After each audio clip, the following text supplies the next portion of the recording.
everyone, it's April here with Fall Photo Trips, and I just got back from one of my fall trips. And good thing to do when you come back, if you're trying to pack more compactly, aren't we always all the time, is when you get home and start to take the clothes back out of the suitcase, look at what didn't get used or what you didn't wear. I realized I had 2 rain jackets. So right off the bat, this, even squished down, folded up, that took up some extra space in my bag or dragging over my arm through the airport. So only needed 1 rain jacket.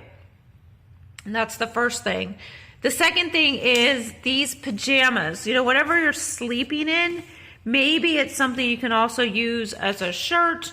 Or maybe it's something old that, like if this had been something old, I could have just discarded this before I came home. And again, that creates a little bit more room in your suitcase. The other thing I see is I did have an extra pair of pants. So just counting out the number of days that you're going to be gone and what types of activities you're going to do. And oftentimes if it's a pair of blue jeans, and you're just doing a lot of sitting in the car or something, you could probably wear those a couple days. And again, that would cut down maybe another pair of leg wear or jeans or leggings.